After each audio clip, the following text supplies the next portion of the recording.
Hello বন্ধুরা, তোমরা সবাই কেমন আছো? আশা করি তোমরা সবাই ভালো আছো। আমি পাপিয়া চলে এলাম তোমাদের সামনে নতুন আরও একটা রান্না নিয়ে।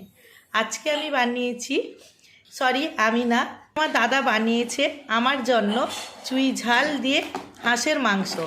দেখুন দেখতে কতটা সুন্দর হয়েছে, আর কিভাবে রান্না করলে হাঁসের মাংসটা গন্ধ করবে না, আর চুই ঝাল যে কতটা উপকারী আপনারা সবাই জানেন। চলুন তাহলে এই রান্নাটা কিভাবে বানিয়েছে আপনাদের দেখিয়ে দিই। আজকে আমি হাঁসের মাংস রান্না করছি। এই যে হাঁসের মাংসের মধ্যে লেবু দিয়ে দিয়েছি, আর এগুলো দিচ্ছি চুই ঝাল। এই চুই ঝালগুলো কেটে নিয়েছি, চুই ঝাল দিয়ে রান্না করব। এইভাবে চুই ঝালগুলো কেটে নিচ্ছি।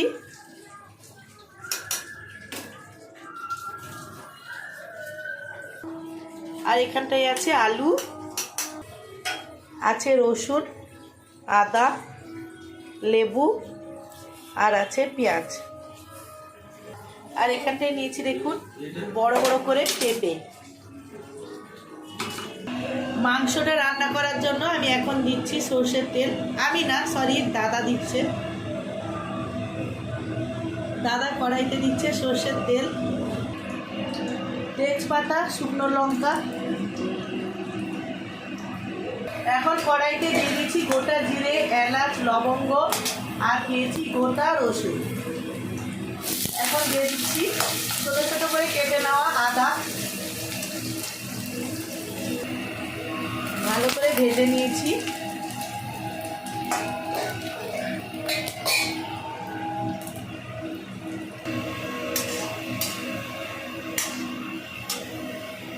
এখন দিয়ে দিচ্ছে পেঁয়াজ, কুচনো পেঁয়াজ, শুকনো লঙ্কার গুঁড়ো,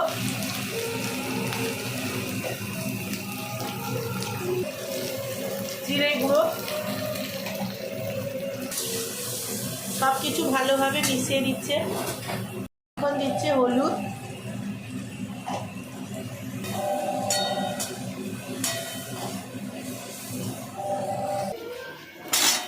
এখন আলু, পেঁপে, চুই ঝাল একসাথে দিয়ে মশলার সাথে মিশিয়ে দিচ্ছে। এখন দিয়ে দিল লবণ।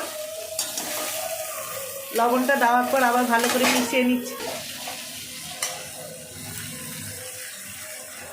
এখন আলু আর পেঁপেটা কষানো হচ্ছে। হাঁসের মাংসে দিয়ে দিয়েছিলাম লেবু, আর এখন দিয়ে দিয়েছে ধনে গুঁড়ো আর লবঙ্গ, আর দেওয়া হয়েছে থেতো করে গোলমরিচ।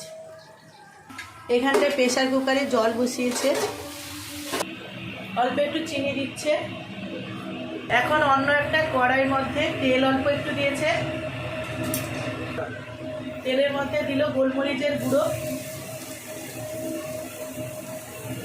এখন মাংসটা দিয়ে দিচ্ছে।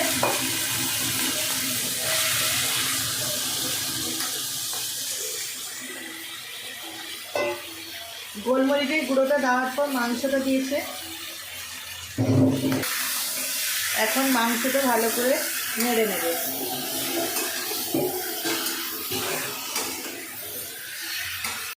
হাঁসের মাংসের মধ্যে দেখুন কতটা জল বেরিয়েছে। মুরগির মাংসের থেকেও অনেকটা পরিমাণে জল বেরিয়েছে, দেখেই বুঝতে পারছেন।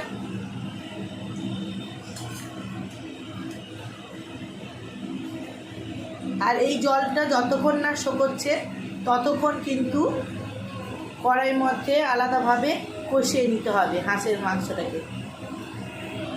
জলটা না শুকোলে কিন্তু মাংসটা গন্ধ করবে, তাই এইভাবে আলাদাভাবে আমি মাংসটাকে মধ্যে যে জলটা বেরিয়েছে ওটা শুকিয়ে নিচ্ছি। এখন মাংসটা ওই আলুগুলোর সাথে একসাথে নিয়ে নিচ্ছে।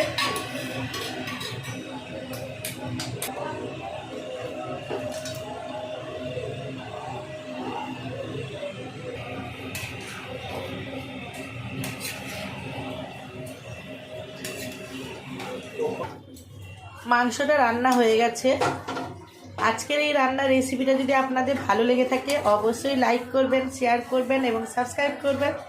দেখা হচ্ছে নতুন কোনো রান্নার সাথে।